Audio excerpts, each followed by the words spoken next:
What is up, guys? Back again with another video, and today we're going to be breaking down chapter 9 of my brand new book, The Simplicity and Complexity of Life. If you guys have not yet, make sure you guys go out, pick up a copy on Amazon. Link is going to be down in the description below. Let's go ahead and just dive right in.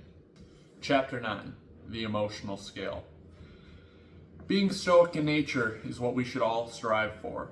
But us being stone-faced means we are just as cold as the marble it's carved out from. I came up with that quote, and I think it's a very good metaphor.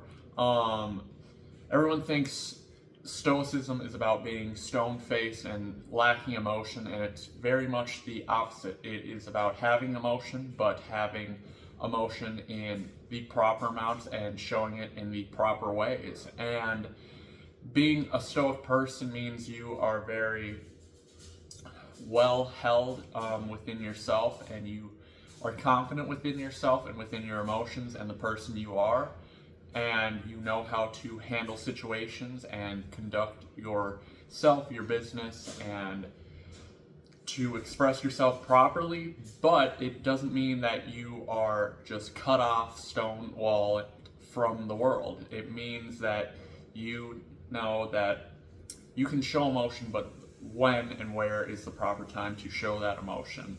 Because if we lack emotion, we end up just being cold and callous, and that might get us, some places, of success, but a lot of times that's going to manifest into damaging ways that will end up hurting us. A true Stoic knows when and how to display emotion appropriately. A true Stoic knows how to use it to their advantage to gain emotional freedom and clarity from the stresses of life. Once you have control over your emotions, you will be set free of so much stress from life, and you'll be able to just enjoy the simple pleasures in life. And that's what I think one of my main goals for my journey down Stoicism is. A Stoic knows how to express and sympathize with emotions in a healthy way, and they are emotionally free of unnecessary worry that is out of their control. A true Stoic is compassionate towards others. When they hear bad news or wrongdoing, they sympathize with the ones suffering. They don't diminish them or patronize them for their actions or feelings. They urge to try and understand. Such a big, important part of being Stoic is being in tune not only to your emotions, but the emotions of others. If you see someone that is hurting, truly hurting or in pain or suffering, you should go out of your way to try and understand and try and help them and make the situation better and give some type of comfort or relief to them. Being a Stoic means that you carry yourself with this, aura and presence to yourself, but it doesn't mean that you only care solely about yourself. It means that you're in tune with the emotions and the times that are present. They stand up when they see evil doing, but they also take a step back when something happens that is out of their control and they have no business with.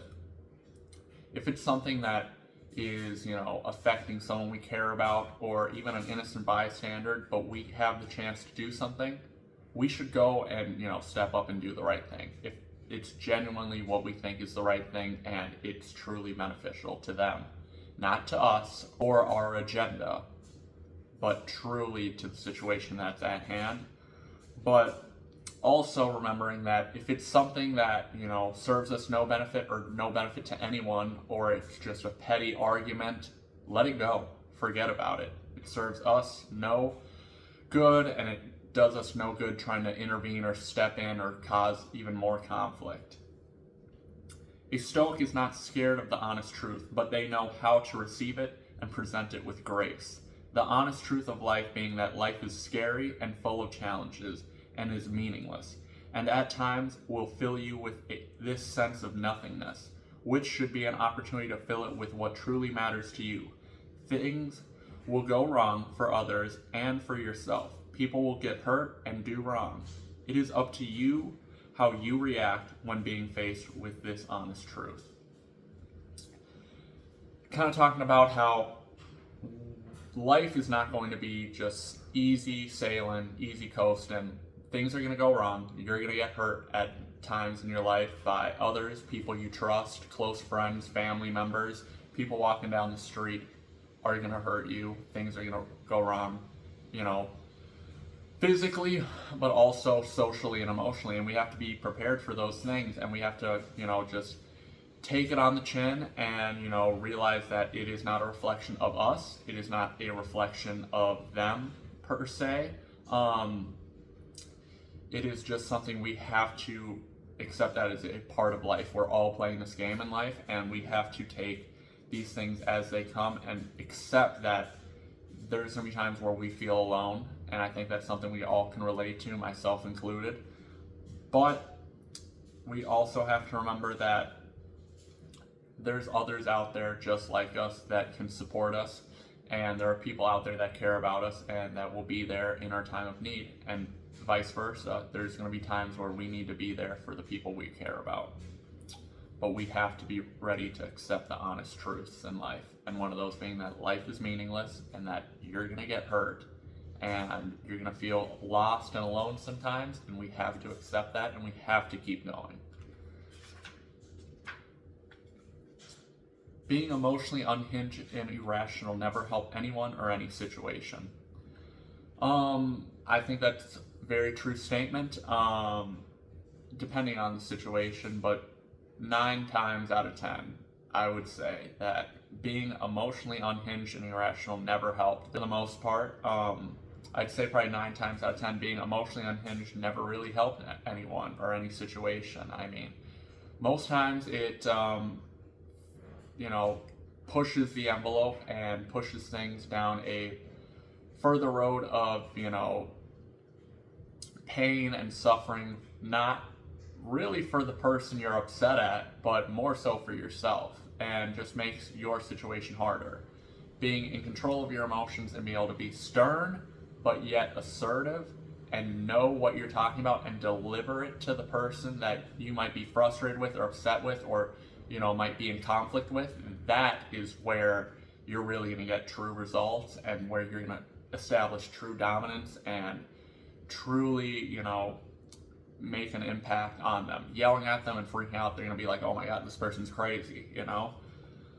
You may think you are winning or striking fear or getting the upper hand on them, but truly you are just exposing your weakness. You are not in control of yourself, so how could you be in control of someone else? This lack of control is very unattractive to people. It merely just embarrasses you and shows you are weak mentally. Yeah, it's also very unattractive. Seeing someone that freaks out or cannot be in control of their own emotions is a very undesirable trait in a friendship, in a romantic relationship, in a business partner. And it shows that you're, mentally weak if you can't control your own emotions. I mean, everyone gets upset, everyone gets frustrated. I do all the time at work. But I don't lash out, I don't cuss at people, even though I might want to, or I might feel that urge or that, I want to stick it to them. I stick it to them, but I stick it to them by showing them that I'm going to remain calm and I'm going to expose their fallacies or their dumb traits or their idiocracy in things, and I'm going to prove to them that they are wrong by delivering the facts. That, it's actually not this way, this is what it is, or, yep, this is what I mean, or, no, you're not going to do that, this is what you're actually going to do, because this is how it is. And I deliver it to them in a polite way, but I'm still assertive and stern with my tone, so the point gets across. But I'm not yelling, freaking out, I'm not getting frustrated, storming off, you know? So we have to, it's a line we have to toe, but freaking out or making excuses or storming off, those are never the answer. This brings me to a story I love, and it's the story of the 2 monks and the lady. One day, there were 2 monks walking on a journey. They approached a raging river. As they approached, they noticed a lady standing down by the river's edge. She was visibly concerned on how she would cross the river. She asked the monks if they could help her cross. Now, these 2 monks, they had taken a vow to not touch women, as it being part of their sacred beliefs. So the two monks looked at each other. The younger one walks by the lady through the river onto the other side. The older one now, however, helps, picking the lady up and takes her across the river and places her on the other side and walks off. The younger monk, now visibly upset and in shock, does not say a word to the older monk. For hours, they continue on through the woods. The younger one eventually stops and breaks his silence. You know we're not supposed to touch women, right? How could you do that? He proclaims to the older monk. The older monk turns around and simply says, I left that woman at the river's edge a long time ago, but you are the one that is clearly still carrying her. I love this story. I think it's a great euphemism and metaphor for holding on to things and holding on to anger and passion that we might have against someone, or things that might happen to us, or things that we might even do to someone else. It's very important to let go of things and not keep them with us, because a lot of times the people that are truly upset or that did these things to us, they forgot, or like in this situation, he did the right thing even though it technically went against his sacred beliefs. He helped that lady across because she needed help, and he forgot about it and went back to his ways because no one got hurt. He helped the lady across, he did a good deed, and he went along with his business. But the younger monk held on to that, and he was the one that was still carrying around that burden of her with him.